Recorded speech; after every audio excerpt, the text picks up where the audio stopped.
didn't want this to be the outcome, but at the same time, I didn't necessarily feel like I was ready, and I felt like there were steps that I needed to take, and I need to take to move forward and get better. And down the road, as the weeks continue to go on, I think I'll get better. So I think I need to earn everything that will be for me to get in. I need to earn it. I need to earn my place in this offense, if there is a place for me in that, with whatever packages or whatever could come down the road. But I mean, I need to earn everything.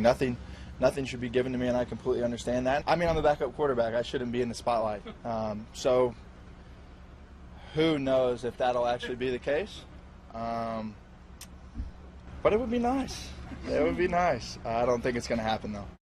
Johnny Manziel always saying the right things, but will he do the right things? Skip Bayless, your take on what he had to say. You know, it's funny. Your question is actually my first answer. Oh, really? Okay. I've obviously supported Johnny on this show for many months, a couple of years. And today, I'm going to deliver a little tough love. Johnny is extremely capable of saying the right things, and that all sounded very good. Sounded great. He's also very capable of then doing the wrong things, sometimes on and often off the field. So I'm here to hope that not starting will be a good thing for Johnny Manziel and his ego, because I'm hoping it will knock him down just one peg, that it will dim the spotlight just a touch, and that it will help humble him just a little bit as he's forced to sit and watch Brian Hoyer get most of the first team snaps, and then obviously and ultimately start the first game, maybe the first who knows how many games. I'm hoping this is a time that Johnny will be forced to check signals, to sit back and reassess on the field as well as off the field, because I am told by some close to him that he has already, even over the last week, started talking about how he needs to reconsider some of the people he's been hanging out with lately, some of his new fast lane friends. Maybe it's time to jettison. Maybe it's time to end some of those new relationships that could lead him, maybe have occasionally led him down the wrong path. So I'm hoping that happens, because I think Johnny's at least thinking about that. That's what I'm told, that he's at least considering that right now, reassessing his associations in his private life, his party life off the field. No problem with the partying, but sometimes when you hang with the wrong people, they lead you down the wrong path. And I think that lately Johnny has played a little bit of an even more dangerous game off the field.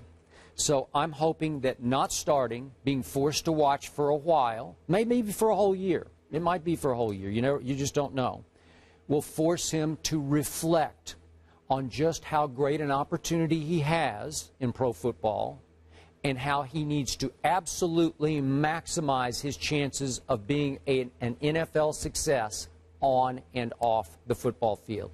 This is a time of reflection, I hope, for Johnny. I agree with you that it is a time of reflection, but as we reflect on it as it pertains to the negatives, let's reflect on the positive. Point A, he ain't Le'Veon Bell and LeGarrette Blount, at least not yet. Point number 2, he acknowledged what he's done wrong to some degree. He talked about, if it's true what you're saying, in terms of looking at and reflecting on the company that he keeps, et cetera, et cetera. He has been. When you look at his press conference, what did he say? I'm the backup quarterback. I shouldn't get the attention. That's a big thing to say. That's a big thing to say. He also said before Pettin made his pick, I'm not ready. If this were week 1 against the Pittsburgh Steelers, I'm not ready. Man, let me tell you something. That's not saying the right things. That's acknowledging it. And there's a big, big difference. Anybody could say the right things. But when you're acknowledging it beforehand, that resonates significantly. I'll take you for a curveball here. Michael Sam coming out and acknowledging that he was a gay athlete. The reason why it resonated so profoundly was primarily because he said it before he got drafted. And that's where the bravery and the heroism and everything else comes in, because you put yourself on the line beforehand, and you put a lot of stuff in jeopardy beforehand. And, you know, it's easy to do it afterwards. But when you do it beforehand with the challenges that are forthcoming, you deserve a lot of credit for that. You see what I'm saying? Sure. And so Johnny, or back to the right, Johnny doing it with this, I think goes a very, very long way. And to speak to your point, and I've said this on this show on several occasions in the past, Skip, and I'll tell you again, I'll never say the NBA player's name because that's his personal business. And if he ever wants to tell a story when he retires, he can do that. But I remember a superstar NBA player that was big time, and his boys got arrested. And he went to the police station, he bailed them out, he got them out. And then he handed his dude a suitcase. And the dude opened up the suitcase, and what was in it? It was $250,000. And the dude said, "What is this for?" And he extended his hand. "Goodbye. All the best to you." It's a beautiful story. Because you cannot, I told you what I'm trying to do. I told you where I'm going. If you're going to be here with me, then you gotta act accordingly. And that dude did it. Why is that relevant, Skip? Because one of the things that we talk about when we talk about LeBron James, King James, we talk about Randy, we talk about Rich, we talk about Maverick. We never hear about them getting in trouble.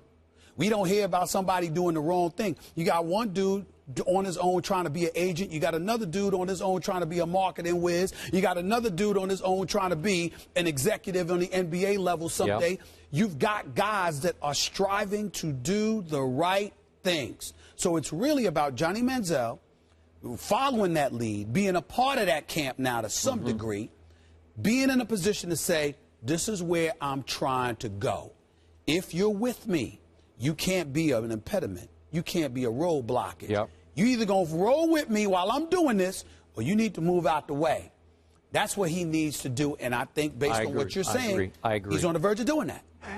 I'm still not sure how close Johnny is to LeBron, but I'm hoping that relationship gets closer and closer. Sure. That LeBron will more and more take Johnny under his wing, not just in business, but in life.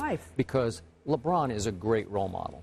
That's a fact. No one can deny that. And that whole group around him, that's some strength. Yeah. The greatest thing LeBron has done from the start is surround himself with quality and class of people who would support him through thick and thin, people you can trust. With Johnny, he has too many what I call enablers around him. They just want to have fun through Johnny, and Johnny's a pleaser. He's a people pleaser. Right, so I got the money. Let's do. The only part that I would somewhat disagree is this: all marquee athletes have those kind of people around them. The difference between LeBron and most others is that LeBron is like, I'm about business. This is what we gonna do. Here's how we gonna do it. Don't you dare think about interrupting or disrupting this flow, because you're going to be out of here. Right. He's not just a marquee name and the star athlete.